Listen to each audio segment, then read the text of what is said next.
Alright guys, welcome back to my channel. Gonna be doing some this video we're gonna be working on putting quarter panels on, welding them on, showing how to do the stitch welding for them, and thought I'd stop in over at Dad's place, and he's been working on some fenders and the dash, and figured out that a dash pad I've had for years that I bought for a 69 Roadrunner. It's actually for a 68 B body, so I don't think it's going to work. But yeah, let's just kind of look to see what he's been up to. Beep. Okay, here are the fenders, and you've seen us work on these fenders a few times. They're pretty rough. He's been working on straightening these out. He does a lot of the block sanding. Like right there, you can see that's a high spot. There's another high spot right there. So he's been doing a lot of block sanding on these and just getting them ready to go. They're about ready to be put back on the car. Here is the dash.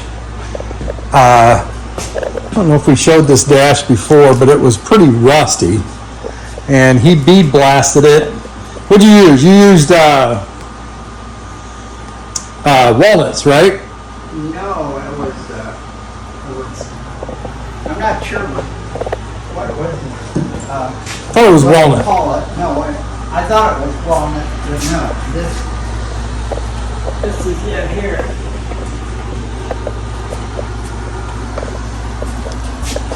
Oh. Black aluminum oxide. Yeah. From Hobo Freight, right? Right. Yeah. Okay. And he took and blasted this to get all the rust off of it. It's just got a paint a coat on there, or paint of coat. It's got a paint of coat on it. It's got a coat of paint on it, just mainly to keep it. Coat of paint on it, and I'm going to sand it down, put another coat on. Yeah, I think we're gonna take this piece out of the car. I'm going to take this over to the body shop, see if I can get it matched. Here is the 68 dash pad. If you look at that, and I bought this, oh man, it's probably been probably 25 years ago. Well, it's been longer than that. For a 69 Roadrunner that I had at that time. But here is the dash pad out of a 69, and as you can see, that's completely different. So all this time I've been saving this thing and saving it for which I'll continue to save it. I'll probably end up with another 68 at some point, but in future I'm going to remember that 68 is different. 69 and 70 are the same. And this dash pad will fit on there, but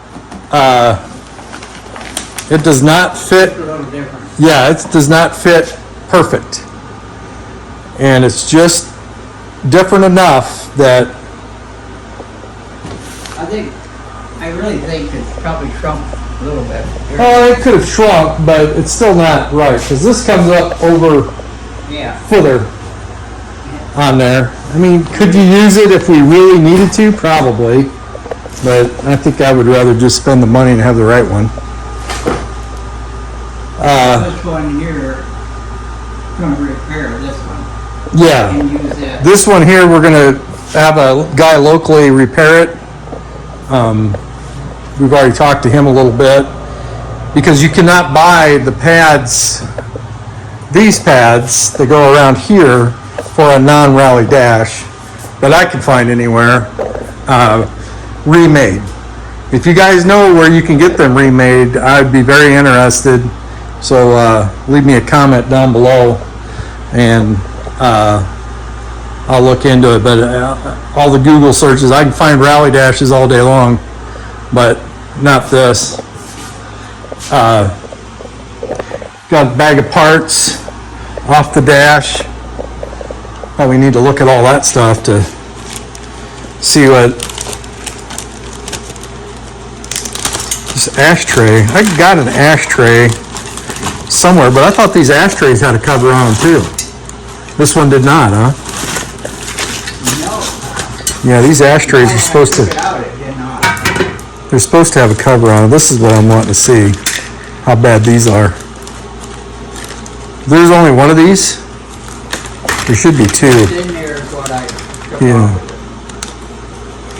Well, There was only one apparently. yeah, there's only. Well, there's supposed to be two, but we all know what this poor car has been through in its lifetime. Well, you probably get some off of the other one.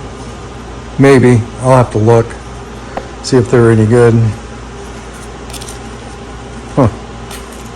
So these are the side trim pieces here, but all the rest of the trim pieces were missing.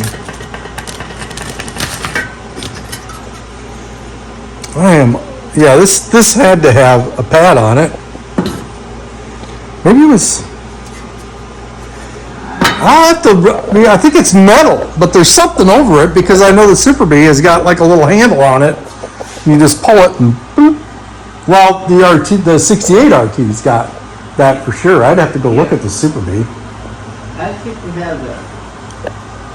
think it has the vinyl over it, yeah. I think it does. Yeah, well, it's definitely not on that one.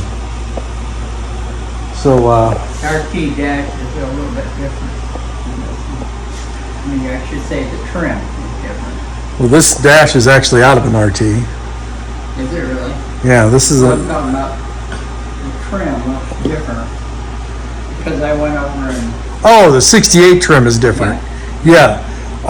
68 trim has that, they're like really shiny. It's beautiful, really. This is different yeah. than what that was, yeah. Yep, absolutely. Kathy can probably fix those up for you. Pick what up? Those little pieces there. I've got some, I think. But I'm gonna see if I can have wood grain coming around here. I'm gonna go talk to some people in town that do signs and stuff. See if they can make me a wood grain abrasive, Oh, and then that'll come around yeah, and yeah. Okay. do that, and then have like a little RT insignia put over here. Yeah. But I don't know. You take those pieces along and maybe they can use the design. Well, they would. Yeah, I would have them.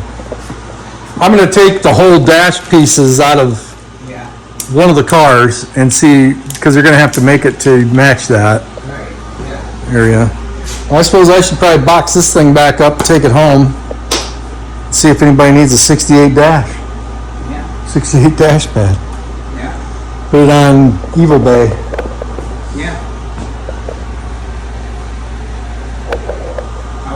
Help your reimbursement. Yeah, my reimbursement. I don't sell Mopar parts. Everybody knows that. I got people always wanting to buy parts from me. I don't sell Mopar parts. Every time I've sold Mopar parts, I've regretted it. I had the 4-speed. I had like 4 back in the 80s because I went to a salvage yard, and in that salvage yard were all these B-body. There was like a couple Roadrunners and I can't remember if there was a Super B there. Anyway, doesn't matter. They had I bought 4 of them humps, 4-speed humps, and they cut them out. Yeah. I sold every one of them. No, And when you had it. I wish I had them because I'm going to put a 4-speed in this car. So Well, you probably make it. you got to buy them. No, they're pretty weird looking. They come out, they kind of hump and come out. I mean, they'd be hard to make, but I sold them for, I don't know, back in that days, I think I got 30 or 40 bucks, and I thought I was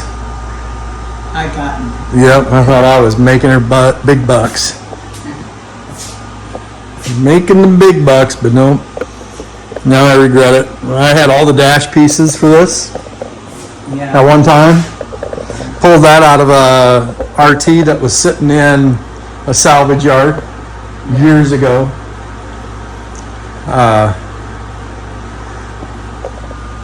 Now I wish I had it. Sold it all at swap meets. Dad's also been working on one of these tail panels, Yep. straightening all of that out. That wasn't These- too bad.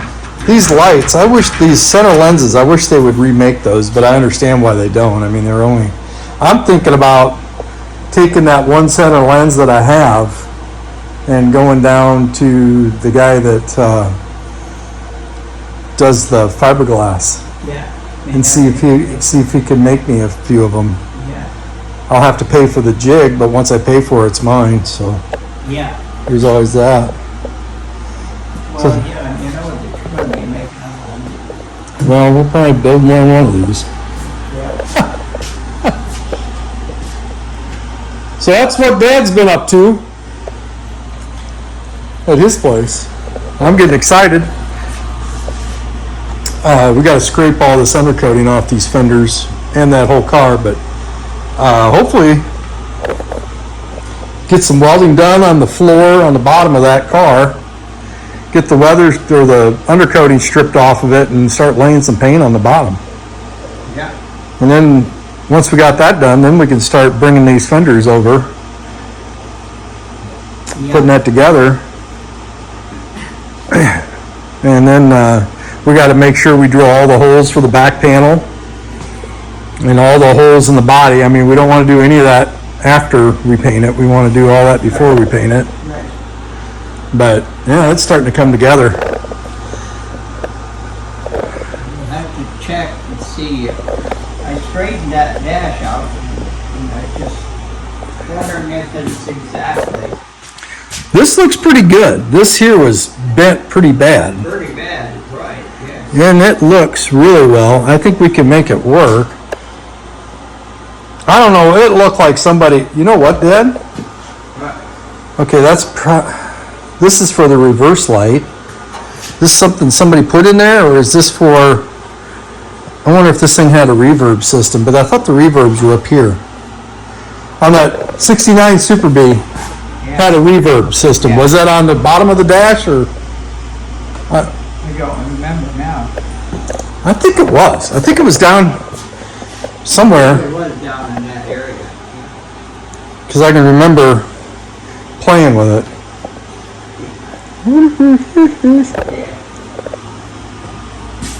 Well, you know, but that was an aftermarket deal. No, that was Chrysler. Yeah, but I mean, it was, Special order. yeah, it was special. Yeah. It didn't come, normally it wouldn't come. No, a standard Super B did not come with that reverb system. That was, I've got all the parts for And that. I just don't know where to get those anymore either. I've got some. I've got the parts from it. Yeah. Yeah. I've got the AMA track in the Super B. Yeah. Doesn't work. I No, think I might have some 8-track. it don't work. I don't care if it works. It's there. I'm gonna have an 8-track sticking out of it, Yeah. you know, just to make it look good. Something like a Led Zeppelin or something from 1969. Yeah. Yeah. Yeah, you put it in that van, Yeah. that 79 van. You pulled it out of that thing, you put it in that van. Why you ever pulled that out when you sold it, but you did. I remember that hanging around the house for years, and then you put it I in was that thinking van. about putting it back in, but then I got so busy I never got to it. Well, you sold it, and I think you wanted to keep the 8-track player for some reason. Yeah. Glad you did. And then I cobbed onto that when I was 16 or so. Took it out. Well, we took it back out of that van, Yeah. and it sat and sat and sat. Well, I was probably still in the van when I was 16, but yeah, I can remember you took it out and it was in the shop, and I'm like, yep, that's up for the taking. I might even just go get some good out of it. Yeah. Anyway, well, like I said, this video gonna be about putting quarter panels on, welding them, stitch welding them, explaining that, talking about heat signatures and everything on the and what I look for when I'm stitch welding and how I kind of prepare all that. So hope you enjoy this video, and we'll get straight into welding. So I'm working on this quarter panel, welding it in, and I had a little spot welder, but getting underneath here clean enough. I mean, I could get a couple, if you can see a couple of these spots here where I did it, but they weren't holding the best. So what I've done here is I would just keep going from, like I would hit this in, hit in the middle, and then go a little further in, and I pretty much just kind of work this stitch all the way across here. And then I'm going to come back through here. Now, this is pretty much, that's not the best of welds, but these are all pretty, this thing's pretty cool to touch. And I just got done doing this. So I think I'm going to come in and I'm going to split them one more time and just kind of tighten them up a little bit. Working my way back and forth. And then when I get that done, I'm going to come in and I'm going to close them each up with a weld like this. And I'll do the same thing. I'll start there, come back here, and just keep working that way. Actually, I might start there, then come here, then go there, then come here, and like that. So I can kind of work it this way, but I don't want the, because otherwise, if you start here and there, pretty soon you're going to end up meeting in the middle, and all your heat's going to just kind of come to you. So if you start on one end, like say I did here, zzz, and then I went here, and I went zzz, and then I came back, and I hit the next one, zzz, and then I went to the next one on the other side, and I worked my way that way. So I'd be working both directions at the same time.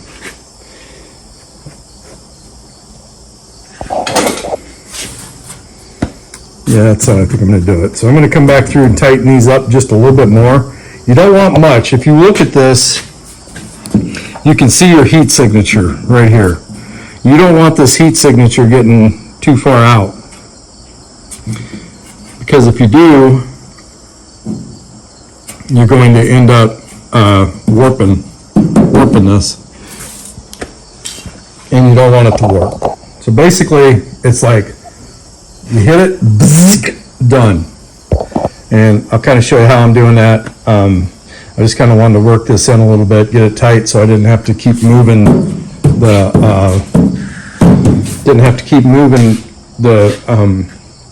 clamps back and forth, because that's another thing.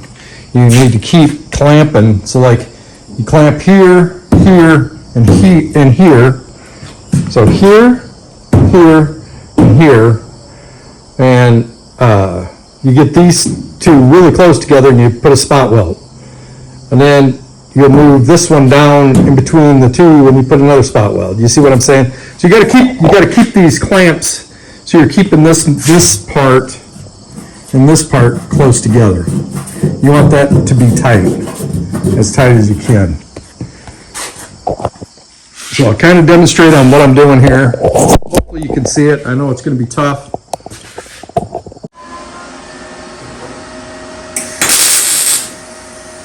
That's it. Bzz, done.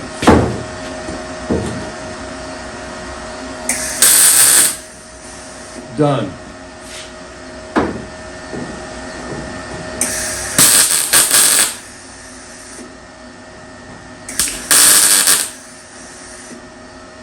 That one I had a little bit more harder time with because some of this paint didn't get ground off far enough. I thought I had it ground off far enough, but I didn't. I probably should have taken it off and put it back on, but I was kind of in a hurry.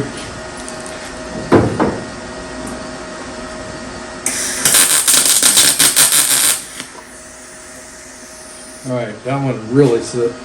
I was there too long. But the heat signature on it doesn't look bad.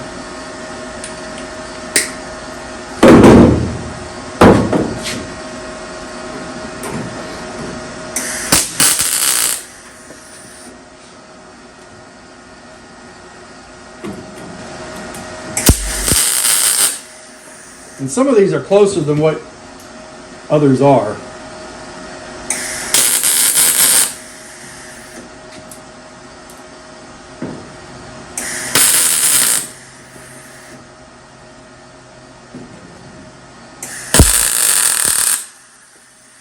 Some of them I just missed the thing altogether.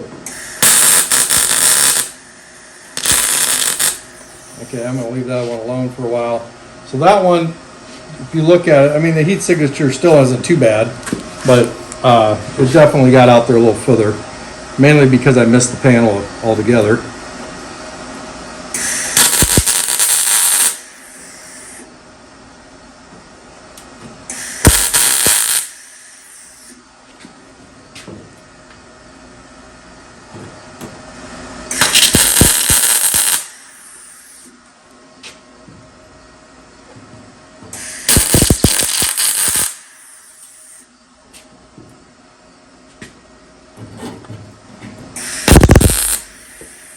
Sheep, I couldn't see that one. Sometimes this mask does that. You go to strike an arc and it like totally dark and you can't see nothing.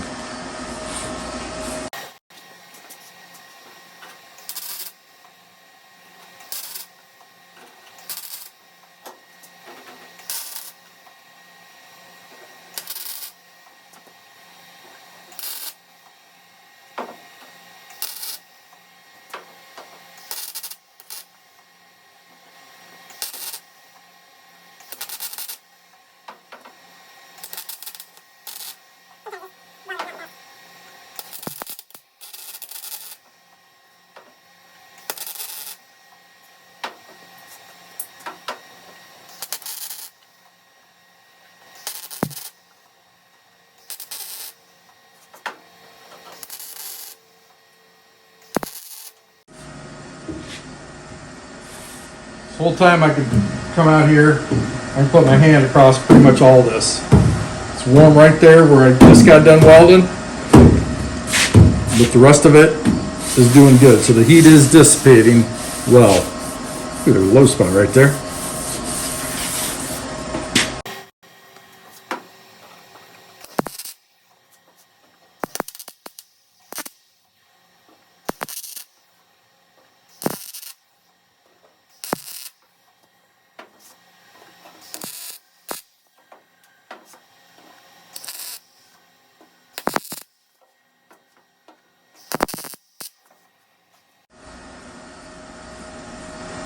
All right, well, let's see how this goes.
whole idea of this is to try to keep it cool.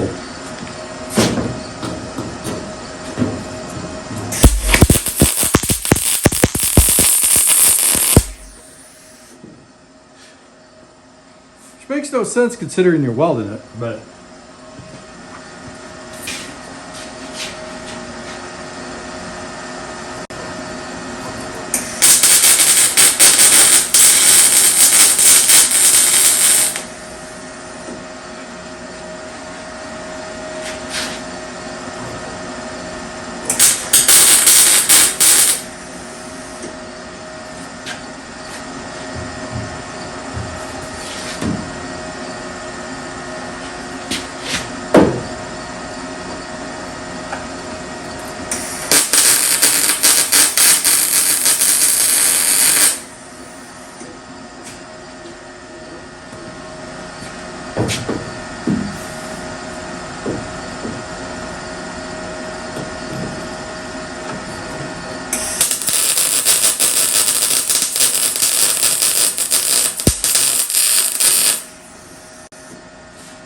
well, that was a little longer weld, but my signature is, it's getting out there a ways. We're going to want to stay away from that one a little bit. So that signature, that heat signature right there, that's a little further out than what I want to see it. I should have probably put one in between there.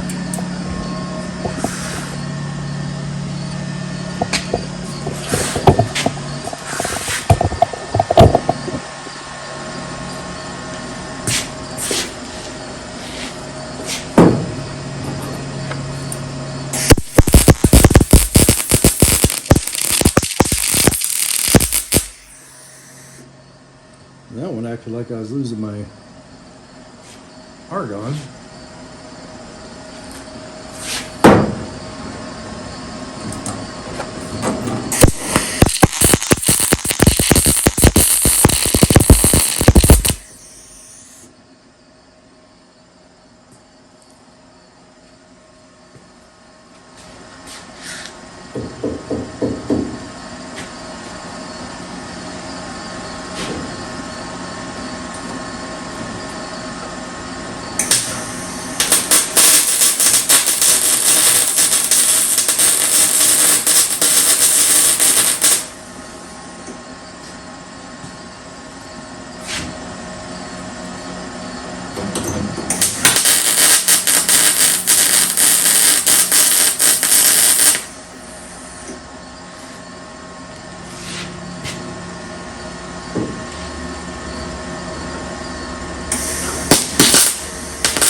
And I'm pretty sure that that spot weld thing that I was using is probably my fault, because I think I should have probably ground off behind this panel so that when you brought them together, it wasn't having to burn through both of them.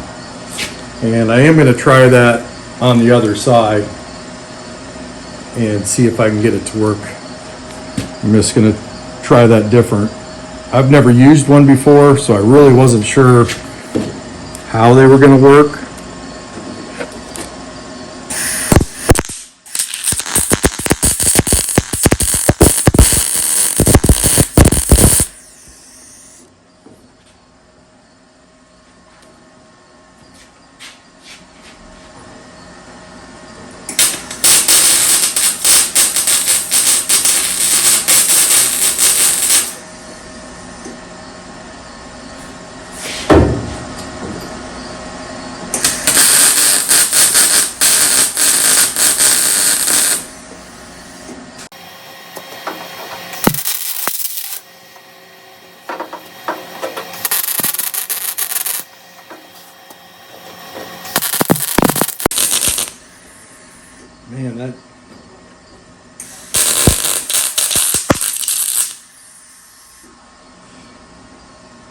Let me tell you, I'm not really a fan of weld through primer either. Weld through primer, though I get the concept of it, but it really doesn't give you that clean of welds.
I think I'm going to let this cool for a while. Come back to it, hit it some more. I just don't want to get too much heat in there.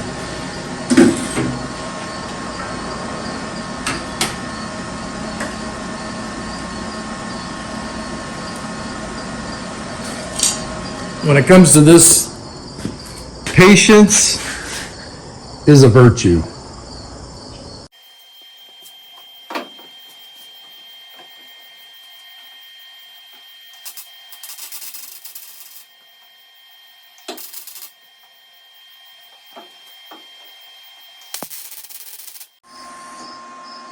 I'm not doing very good at hitting those this time.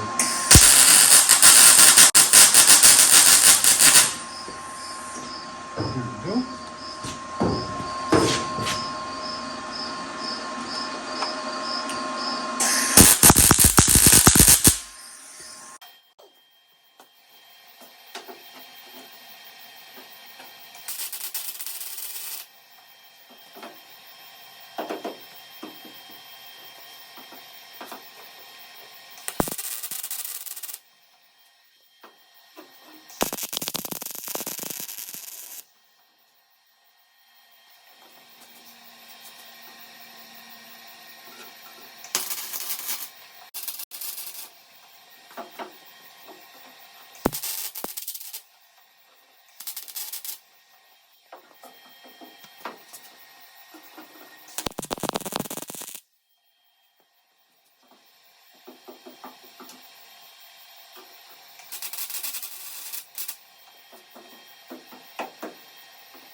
I'm going to let that quarter panel cool a little bit more.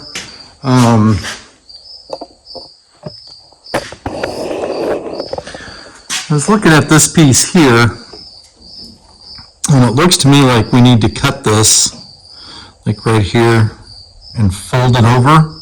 And that's just kind of looking over here at how that connects there. I'm not really sure if that's spot welded or what that is. Looks like it's actually just welded. But anyway.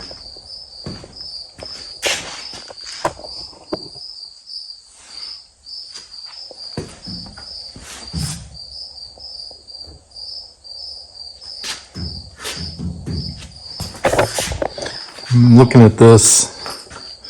It seems like I started getting a little bit too much heat here. I'm getting pretty wide signatures. I'm wanting to keep them pretty close in as I'm trying to connect my welds.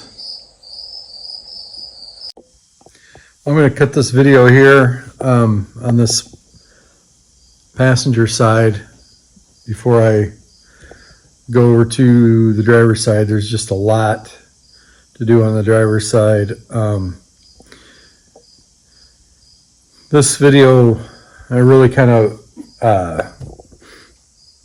wanted to show how I stitch weld stuff. I'm not sure how anybody else does it, but I know this is what works for me. And did that whole quarter panel, never did get any warpage out of it. So that's it. That's I mean, that's the goal anyway.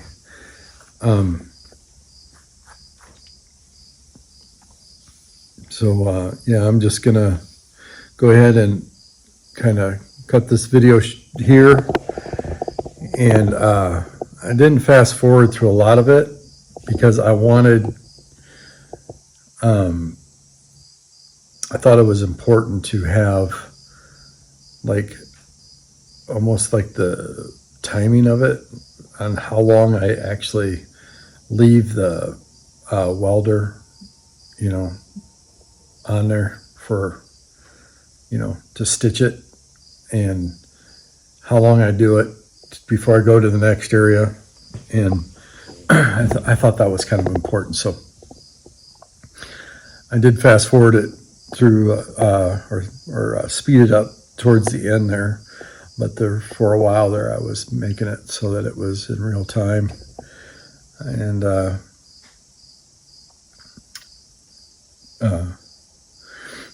so that if somebody was wanting to do that, they could kind of figure out, you know. And then I wanted to show the heat signature so you can kind of see how far it's coming out there. I've seen before, I've done some body work that I had a 70 Charger that a guy had started putting quarter panels on, and this has been years ago. And you could actually see he was taking a college course for auto body, and you could see where he had gotten it too hot, and they were just spot welds.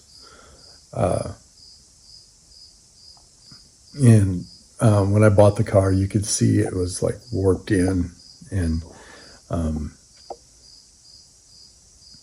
I was never did ended up selling that car before I did anything with it. I was getting ready to paint it actually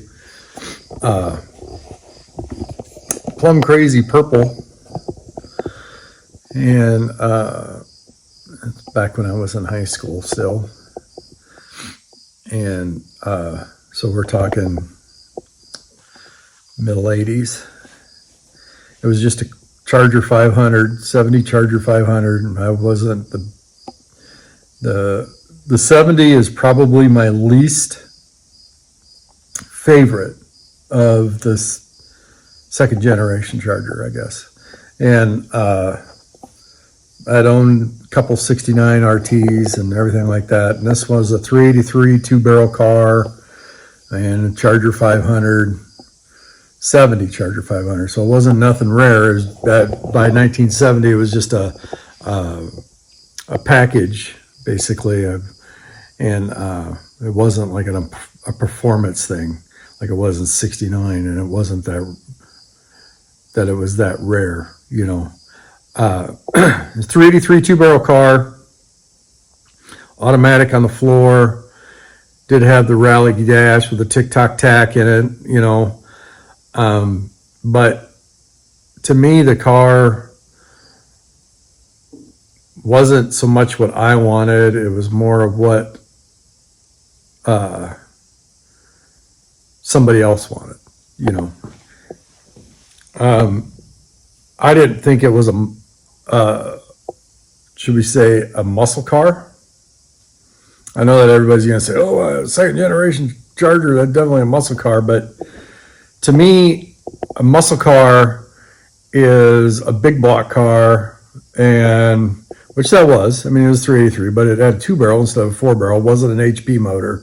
And back in them days, I was all about, oh, you know, it had to be a 440 HP, 383 HP, Super B Roadrunner, Charger RT, RTSE, you know, something like that. And how times have changed, you know. But yeah, had it all jammed out and everything. I was getting ready to paint it plum crazy purple, and then I ended up trading it. I believe I traded that car for a 69 Coronet 500. And then I was driving that Coronet 500 as a daily driver for a while. And that car would kick out transmissions like crazy. It was built pretty good, the engine was.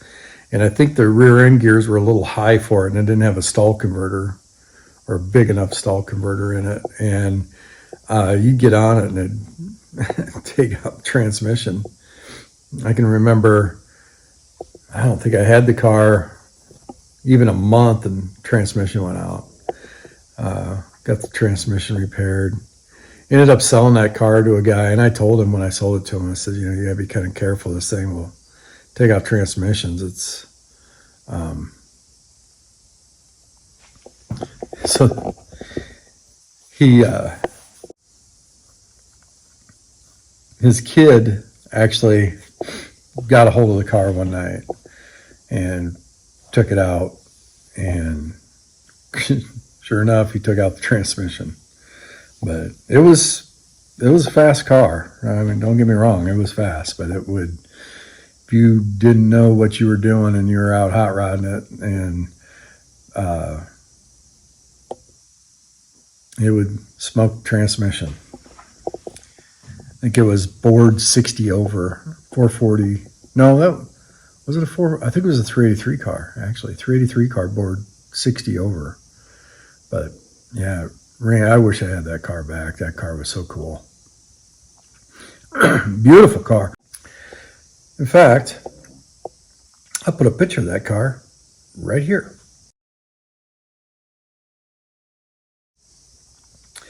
Anyway, that was the 69 Coronet 500 one of them that I had in high school.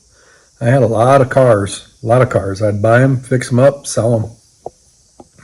That's how I made extra money.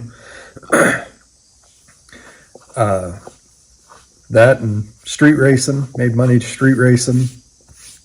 A lot of people would buy my cars because I always had fast cars, so they wanted to buy my cars.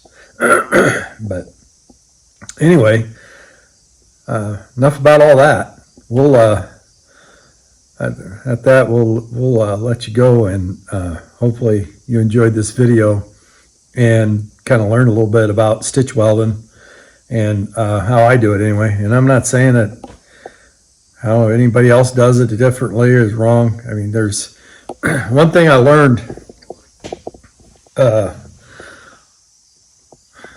when I was in the service, that window back there is these windows, you got to take these windows out. Man, that's kind of leaned in there, so get some air coming through. One thing I learned in the service was that if you bring 12 people into a room and you give them 12 people a task, you don't teach them the task, you don't do anything, you just give them a task. Those 12 people will get the task done, but you can have up to 12 different ways that task will get, because everybody thinks about it differently. So yeah, that's kind of unique in its own way, I guess. So that's what I'm saying.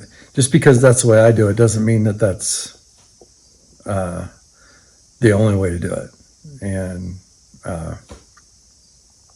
I just know that way has always worked for me. Just keep the panel as cool as you can and just keep moving.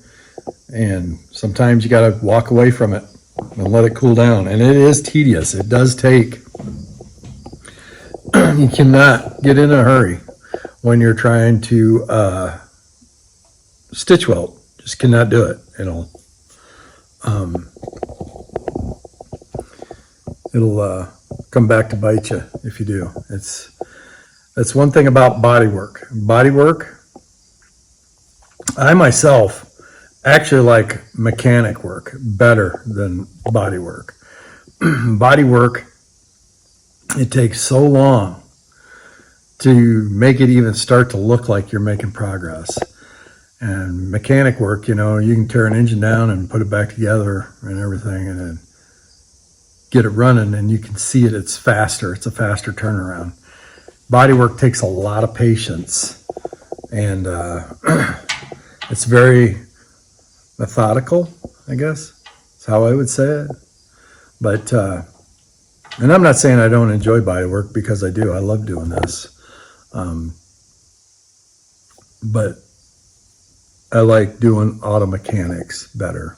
I'd rather rebuild an engine, rebuild a transmission, do something like that than do this stuff. But this is part of, you know, this is part of the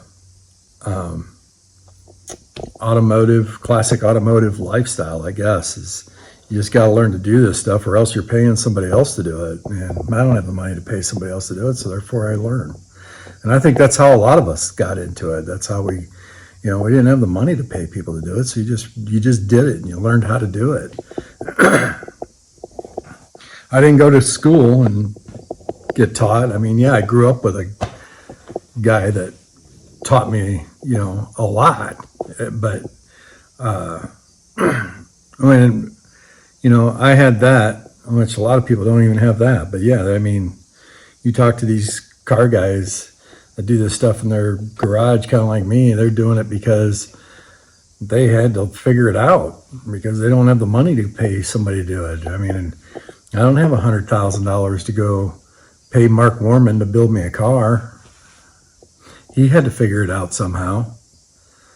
So, yeah. And really, you can't screw these cars up. They make everything, pretty much everything, except for front fenders, and for these old Mopars. Well, depends on what the Coronets, they don't make the front fenders for. They do for the Plymouth B bodies. They do for the Charger, I guess. But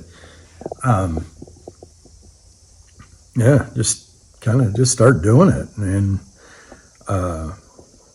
if you get stuck, you ask people, and hey, you know, shoot, there's guys that I still ask stuff today. You know, I was taking apart a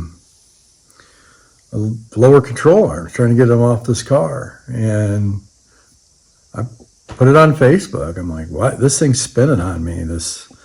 The shaft was spinning on the lower control arm. I'm like, what? I've never run into this problem. What do I do? And you know, people told me exactly what to do, and I did it, and it worked. And it's like, wow, okay, I just learned something. So that's kind of how you do it. But anyway, Hope you enjoyed the video. Sorry I went into rambling mode. Didn't mean to. But hopefully you find all this entertaining. Learning something from it. But next week, I'm going to be working on this extension, trunk extension, and the driver's side. I'm going to show you how I made the pattern and all that stuff for the driver's side, and then putting that quarter panel on. I probably not going to have a big one on stitch welding like I did this time, but to show you other things that I did and things that I figured out on that side. So hopefully you like what I'm doing. Please subscribe. If you're watching my videos, please subscribe, pass them on, and share. That's what I'm trying to say. Share them, like, send me a like, and until next time, guys, take it easy.